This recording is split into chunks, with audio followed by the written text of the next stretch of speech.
So hello students, how are you all. So students, आज जो आपके साथ टॉपिक डिस्कशन में करने जा रहा हूँ क्लास 12 के स्टूडेंट्स के साथ जिनके टर्म 2 के एग्जामिनेशन अब धीरे धीरे आ रहे हैं।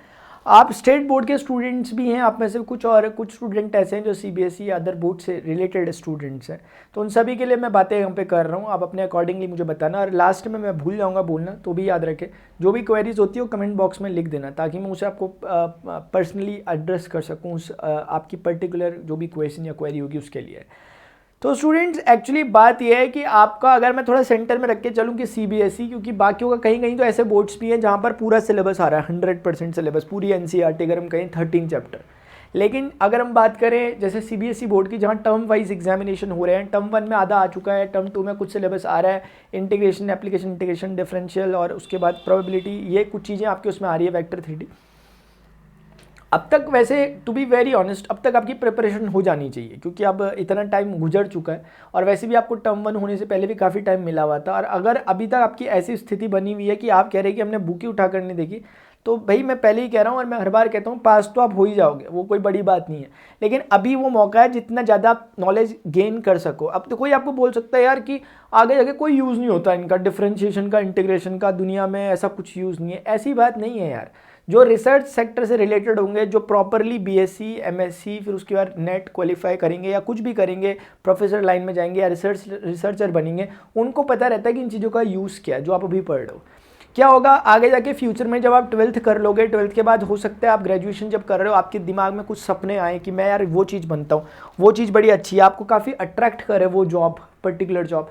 हो सकता है आप उस समय भी ना करें, हो सकता है आप ग्रेजुएशन कर लो, ग्रेजुएशन के बाद आपको 1 साल 2 साल बाद कोई जॉब अट्रैक्ट करे, और जब आप उसमें देखें कि इसमें जो सिलेबस आ रहा है वो 11th और 12th का, तो आपके लिए आगे नहीं आ गया काम, वो 11th 12th की चीज़ आ गई काम।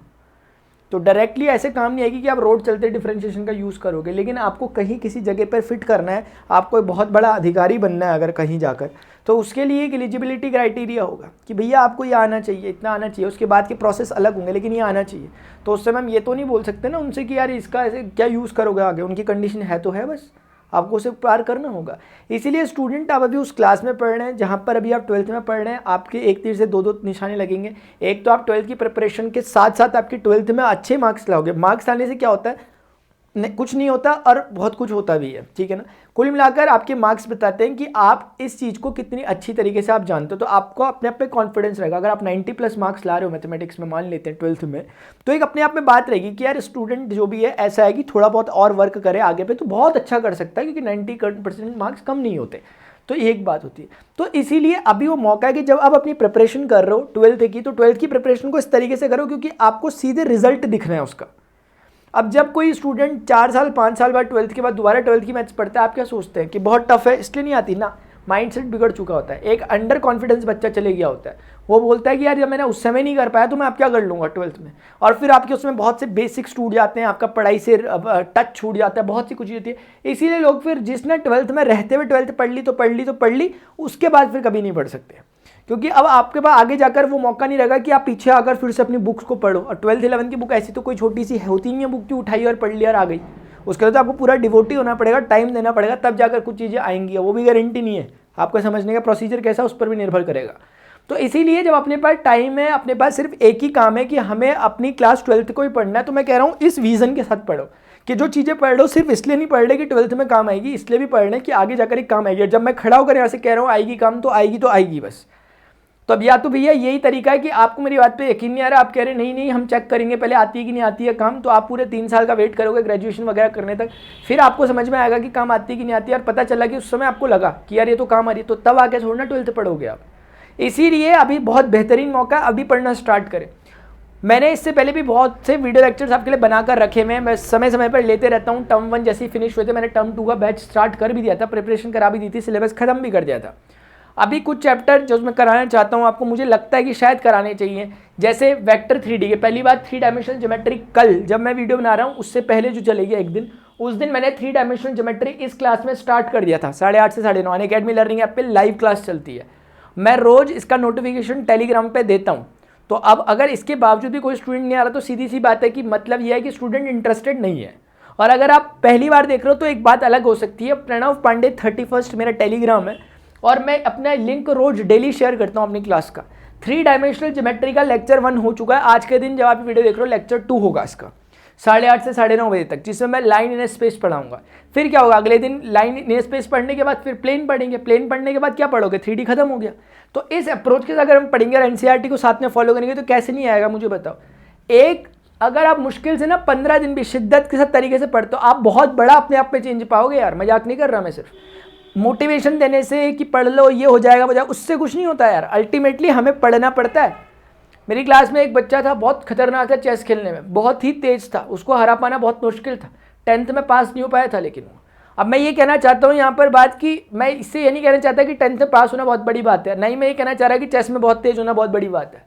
बात यह है कि आप सीधी बात को समझे कि चेस लोग बोलते हैं दिमाग का खेल है, लेकिन वो दिमाग का खेल होता होगा, वो स्ट्रेटेजी का गेम होता होगा। लेकिन अभी आप एक गेम खेल लो दूसरे प्रकार का, उस दूसरे प्रकार के गेम के नियम कुछ और है। उसमें चेस को खेलने के लिए आपको पता होना चाहिए घोड़ा कितने कदम चलता है। यहाँ आपको पता होना चाहिए कि साइन एक्स का डेरिवेटिव क्या होता है। अब आप क्या घोड़ा 2.5 कदम चलता है, ऐसे साइन एक्स का डेरिवेटिव का कोई रिश्ता तो नहीं है, तो इसीलिए वो कैसे आप उसमें रिलेट कर पाओगे। मैं यही कहना चाह रहा हूँ। मैं ये कहना चाह रहा हूँ कि अभी आप जिस भी स्टैंडर्ड में हैं, अभी आप 12th क्लास में पढ़ रहे हैं, अगर आपके पास बहुत अच्छा माइंड भी है या नहीं भी है, दोनों ही कंडीशन में। और पहले ये बता दूं, सबके पास एक ही जैसा माइंड है। जरूरत किस चीज़ की है कि नियमों को जानना, खेल के नियमों को जानना। बिना खेल के नियम जाने अगर हम खेल में कूद जाते हैं तो हमें हार के अलावा और कुछ नहीं मिलने वाला। फिर भी लगातार प्रयास करेंगे तो हम जीत भी जाएंगे। लेकिन फिर दिक्कत वही है कि एक बार हारने के बाद बहुत कम लोग होते हैं जो उठते हैं दोबारा जीतने के लिए, वरना उठे तो जीत भी जाएंगे।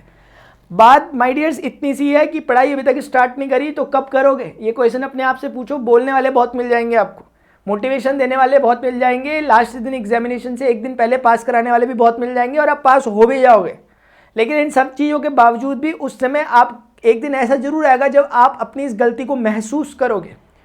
तो उस गलती को उस दिन महसूस करने से बेहतर है कि आज महसूस कर ले, ताकि आज उसमें कुछ काम भी हो सके। उस समय महसूस करके फिर एक ही बात याद आएगी कि चिड़िया चुग गई खेत, बस अब पछताए हो तो क्या, तो कुछ नहीं हो सकता उस समय।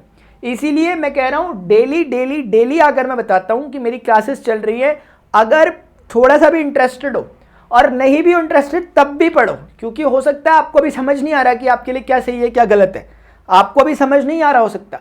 लेकिन मेरी बात सुनकर ज़बरदस्ती पढ़ो। अभी तो ज़बरदस्ती जब पढ़ोगे धीरे धीरे समझ में भी आने लग जाएगा। क्योंकि सीधी सी बात है, अगर आप इतना ही अपोज में हो पढ़ाई के तो या तो पढ़ाई ही छोड़ दो, इतना बड़ा डिसीजन लो, तो उसमें दम है फिर। कि अगर आप कहते हो मैंने 12th पढ़ी नहीं, बस मैंने ये करना है तो मैं ये कर रहा हूँ, मैं छोड़ देता हूँ पढ़ाई लिखाई, तो करो, ये बेहतर है। लेकिन ऐसा कि एक तरफ से आप कोचिंग भी जा रहे हो, स्कूल भी जा रहे हो, ट्यूशन भी जा रहे हो, पता नहीं कितने जगह खर्चे करवा रखे हैं पेरेंट्स के, और उसके बावजूद भी अगर हम नहीं पढ़ रहे तो ये आप दूसरों के साथ तो चीट कर ही रहे हो। दूसरों कहने का मतलब है पेरेंट्स के साथ। दूसरा सबसे बड़ा चीट अपने साथ है माय डियर्स। मेरी बात को समझना, उल्टा मत समझ लेना बात को। जो मैं कहना चाह रहा हूँ, बात जैसी कह रहा हूँ वैसे ही समझना। तो कुल मिलाकर मैं कहना चाहता हूँ कि मुझे पता है जो आप लोग सुन रहे बड़े सिंसियर स्टूडेंट है, काफ़ी रिस्पॉन्सिबल स्टूडेंट है, और ये लोग इन लोगों को जो बात बोलते हैं ये वो करते भी हैं। लेकिन कभी कभी क्या होता है, कुछ लोग नहीं करते, उनको भी बताई जा रही है बात। तो भाई बात कुल मिलाकर एक ही है। ये शेड्यूल आपके सामने लिखा हुआ है, इसको फॉलो किया करो। प्लस कोर्स होता है, ये वो कोर्स है जिसमें स्टूडेंट एनरोल्ड होते हैं। बहुत से ऐसे स्टूडेंट हैं जो अभी आप 12th की प्रिपरेशन कर रहे हो, बहुत से ऐसे बच्चे हैं, मैं लिटरली लिख के देता हूँ, नाम बता सकता हूँ। ऐसे मेरे बैच में बहुत से बच्चे हैं जो अभी 11th में पढ़ रहे हैं यार। 11th खत्म होने वाला है, अब धीरे धीरे 12th में आने वाला है। उन्होंने 12th की मैथ्स खत्म कर दी। कुछ बच्चे ऐसे हैं जो 2022 की मैथ्स नहीं पढ़ पा रहे अभी 12th में होते हुए भी।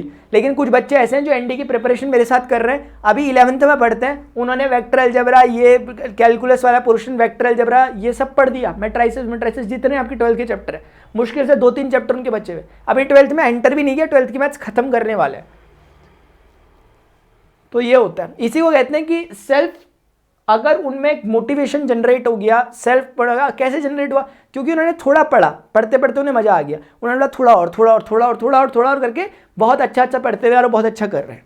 तो इसमें अगर बाई चांस आप नहीं करा अपने सिलेबस, ये गलती नहीं है आपकी यार, लेकिन थोड़ा सा कदम उठाए ना अपनी तरफ से भी, थोड़ा सा अपनी तरफ से भी तो दिखाएं कि नहीं यार हम चाहते हैं।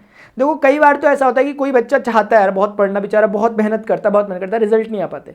कई बार क्या होता है, बहुत मेहनत करता है बेचारा, अकेले लगा रहता है, कोई ट्यूटर अवेलेबल नहीं होता, फिर भी बहुत मेहनत करता है। तो ये सब लोग ना जो अपने हिसाब से मेहनत करते हैं, बाहर की चीज़ें ना भी मिले तो भी ये बहुत अच्छा कर जाते हैं।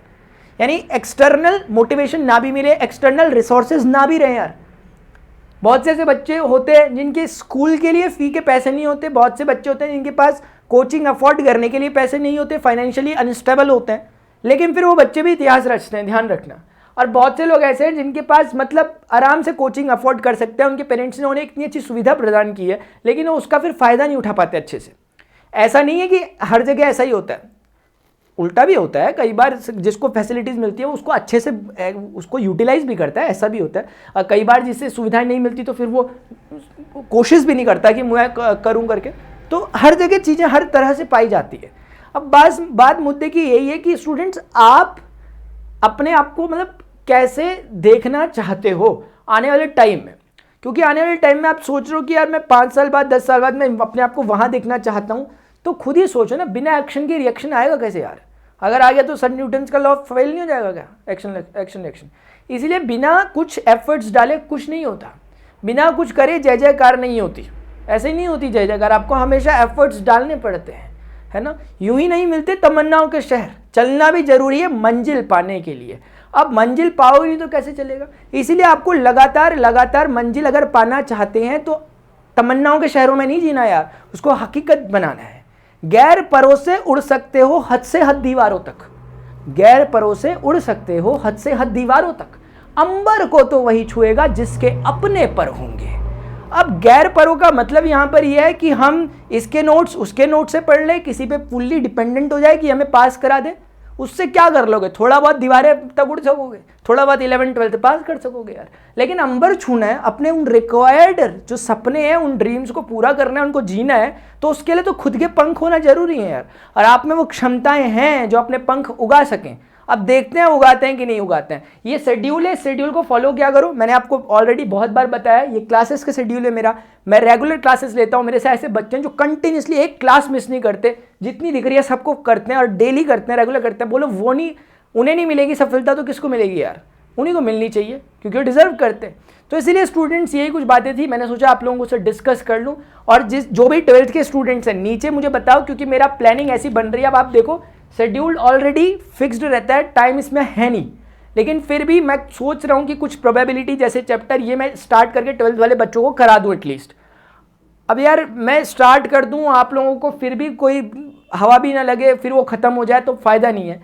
इसलिए कमेंट बॉक्स में देखते हैं, वीडियो में देखते हैं, कमेंट बॉक्स में स्टूडेंट्स अगर बताते हैं कि हाँ हमें स्टार्ट करना चाहिए टर्म 2 के लिए कुछ ना कुछ, तो फिर मैं इसी में से कहीं ना कहीं से टाइम निकालूंगा और फिर हम चीज़ों को कवर करने की कोशिश करेंगे। तो मैं हमेशा रेडी हूँ आप लोगों के लिए, मेहनत के लिए। मैं हमेशा खाना बनाकर लाता हूँ आपके सामने, बस आप मुँह ही नहीं खोलते, दिक्कत ही है। तो अभी के लिए स्टूडेंट्स इतना ही, मिलते हैं अपने नेक्स्ट सेशन में। Till then goodbye, see you, take care, Jai Hind.